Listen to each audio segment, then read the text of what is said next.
All right, Champions League is about to start. It's getting good. And what a perfect time to do a little preview.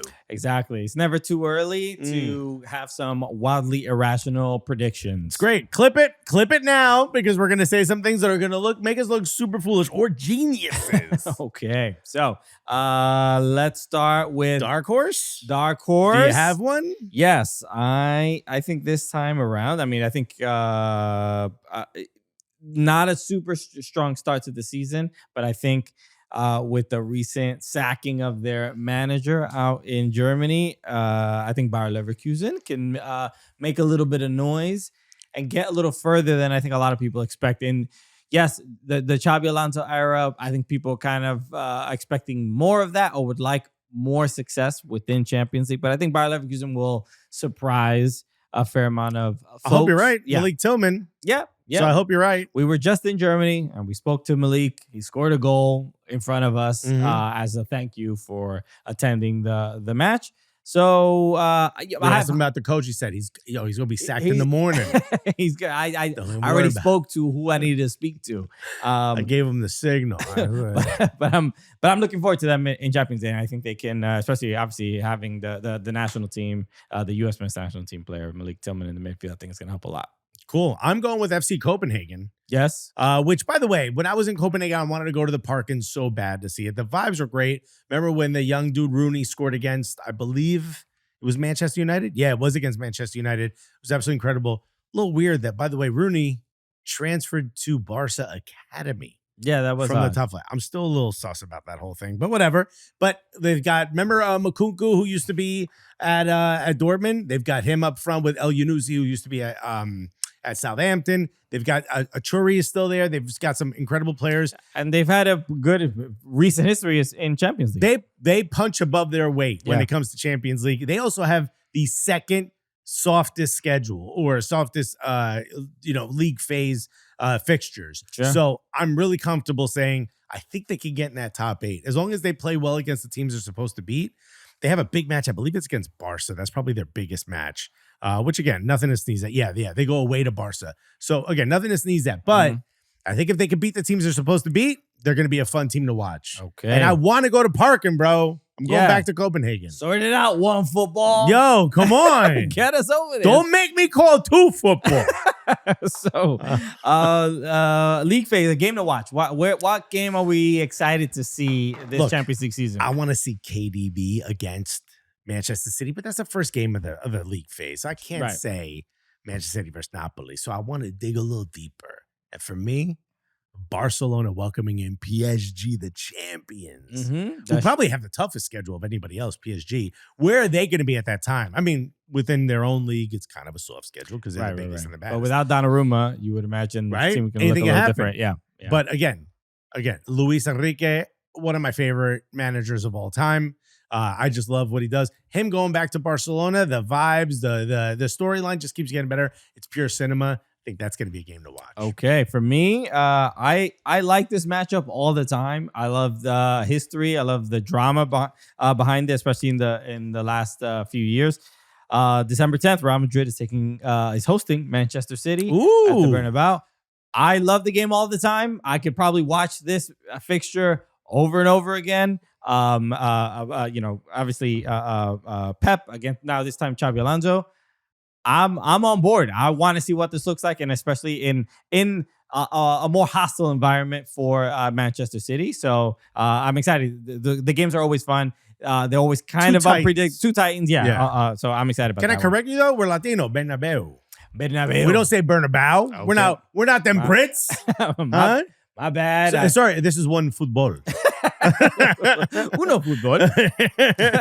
Fútbol primero. So why don't we go with team with the toughest road? Okay. There's a lot of teams out there that have really, really hard league draws, right? Bayern Munich is considered to have the hardest. You got PSG, PSV Eindhoven, Marseille. But the toughest is going to go to the Kazakhstan champions, FC Kairat. Look, they are my boyhood club. Yeah, of course. Remember, Mbappe had all them posters up. Kairat till I die. I'm Kairat till I die. But no, truth be, all jokes aside, this is great for them, and I think this is great for the Kazakh league. But they are such an anomaly in this competition that Opta actually had to remove them during their analysis because it was throwing off all the numbers. You're breaking the computers. Yeah. It's like Y2K. Yo, bro.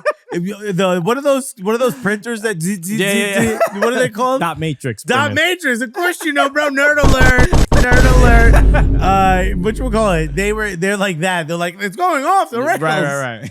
So okay. Yeah, I don't necessarily. It's because. What are you gonna say, Paphos? No, but because they are a team that I mean, if they, it's like that New Zealand team that was in the Club World Cup. We wasn't even supposed to be. That's how I. It's gonna be a nightmare for them. If they draw against Boca Juniors again, like tough road is not even an apt description about what they're about to go through. Yeah. But best of luck to them. They're gonna be goal differential FC for every other team. 100%. We should do an over/under on their goal differential. So, we'll see. I mean, probably not too much of a shock, but I was surprised as far as the schedule that Manchester City have. So they have to play Napoli, Monaco, Villarreal, which is probably one of the easiest matches.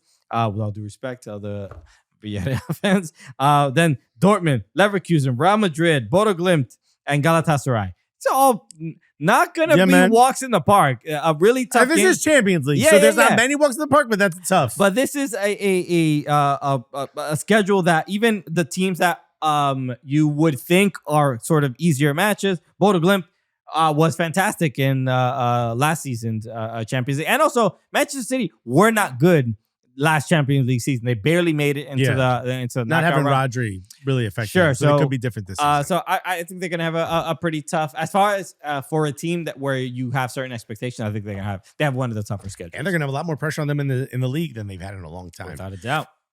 Okay, last up, who do you think is gonna win the whole thing? Why don't you go first? I think with the start that they're having in the Premier League, and it looks like it's just gonna keep on going.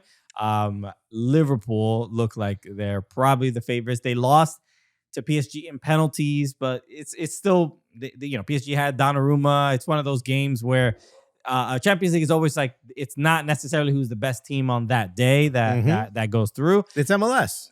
Sure, it's about momentum. So it feels like this time around they have enough pieces to not be in that situation where they have to go to penalties.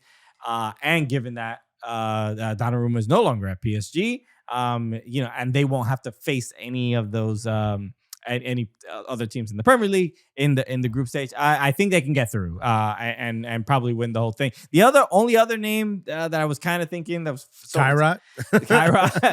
I think Bayern Munich can make a case as well. I can see that. But Liverpool seem like the stronger side. Yeah, they certainly got some new pieces. But speaking of new pieces, I'm gonna go with, and again, we're picking it before this even starts. Right. So this is a chance to really root for your own team. And Sure. for me, it's going to be Arsenal, baby. And let me explain why. Okay. They went out and they filled all the gaps that they had last season. You didn't have a striker? Got him, Gyökeres. You didn't have backups? Got him. We got Madueke. We got Eze, depending on whether he starts or not. Martinelli, depending on whether he starts or not. Zubamendi. You've got pieces all around. Mosquera in the back line. You've got pieces all around that make you a full team, whether you have your best team or not. Mm-hmm. And a relatively easy schedule. If you can focus on the Premier League season and then turn your sights on Champions League when the time matters during the knockout stages, you can string together 4 wins in a row and win Champions League. So I'm going to say, with no reason to suggest it other than I want to say it, Arsenal will win the Champions League. Well, Arsenal have a fairly easy schedule. They have the 5th easiest schedule. Yeah, and I believe, I don't know what They played Kairat 8 times. the roster that they registered for the league phase. There's a few players missing. I think like Saliba's not playing. Something along those lines. There's a couple players that where they're like, we're gonna get by. Hey, this is why we went out and spent a billion. We don't need we had the depth. We don't need to tire these guys out with some extra midweek matches. Yeah. So Not You ain't gotta go to Copenhagen. not necessarily crazy to say that Arsenal could win it. I mean, I think anybody who's probably not an Arsenal fan would call it crazy because they, even as far as European trophies, even Tottenham has more than Arsenal. Great, we're gonna cut that. We're gonna cut that. So don't make me put you down at 3 football. So okay? we'll see how it goes. All right, let us know who you think is gonna win the Champions League and on some of the other categories as well. So you can put it in the comments. If you shout out to everybody watching on OneFootball. If you enjoyed what you saw, feel free to follow and subscribe to the Cooligans. The link is in the description. Somewhere down there. We bro. do a lot of a bunch of silly stuff over there. We're having a good time. Why don't you come have a good time with us? Join us.